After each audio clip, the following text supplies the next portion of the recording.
In the second part of our study on the GST collection from new mass market passenger vehicle sales in the calendar year 2018 and 2019, we explained about the GST structure. Now, let us continue further with part 3.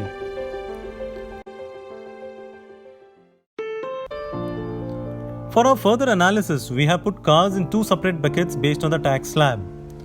Bucket 1 has cars which attracts GST up to 31%, quintessentially the sub 4 meter cars.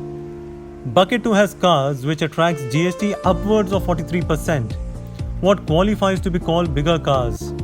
Together, they look something like this. Let us look at the market share of these two different groups. Cars smaller than 4 meters and having tax incidence of less than 31% had a massive share of 75% in 2019, which makes India basically a small car country. Whereas, market share of cars having GST incidence of more than 43% was 25%. Now look at the GST contribution of these groups in 2019. GST contribution of small car was 48%. GST contribution of large car was 52%. Despite having smaller volume share, GST contribution of large car was 4% higher.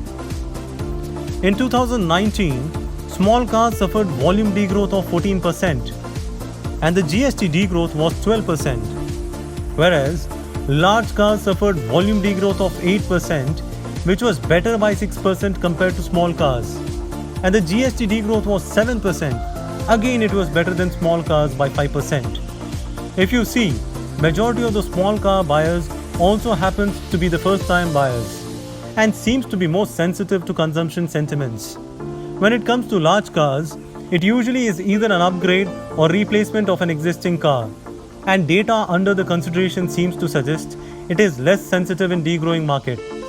But then the small cars manufacturing creates more jobs due to the high volume, and also at times consumer behavior is unpredictable too.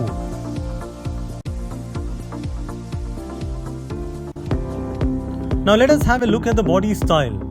Indian market is predominantly hatchback dominated due to the low entry price point. However, market share has gone down by 2% in 2019. SUV had gained market share by 4%. The growing SUV segment has cannibalized the sedan segment, which saw a market share fall of 4%. MUV segment too witnessed growth, but that was largely driven by Maruti Ertiga only. But when it comes to GST contribution, the story changes dramatically.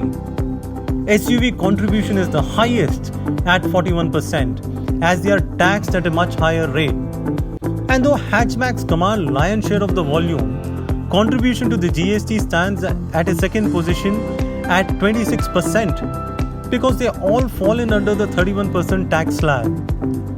Sedan contribution was as low as 16% because of the lower volume in 2019.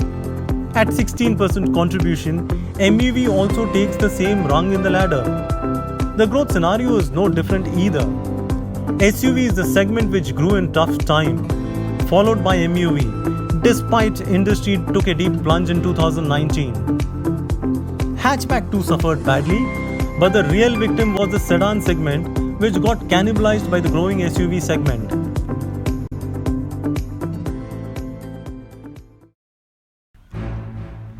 Conclusion from this section of the analysis is, SUV is of course the flavor of the season.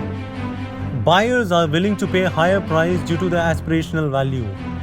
So the segment has shown growth despite the overall slowdown.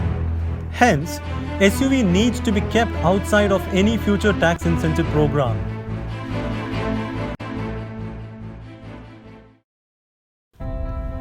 While doing this analysis, we came across interesting insight. In 2018, Maruti Dzire, a sub 4 meter sedan, became the best-selling car in India.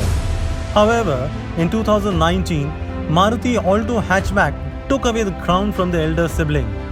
So have you ever imagined which among these two cars contributes to the highest GST? Answer is neither of them. It is the Hyundai Creta which contributed to the highest GST in 2018. So what about 2019? No doubt, it is again Hyundai Creta.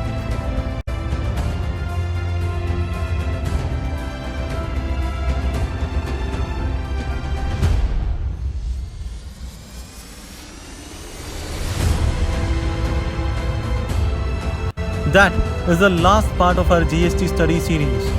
Thank you for watching this video. Please remember to give thumbs up if you enjoyed the video. Leave a comment below as we would love to hear from you. Please subscribe and click on the little bell icon so you will immediately get notified about our new video.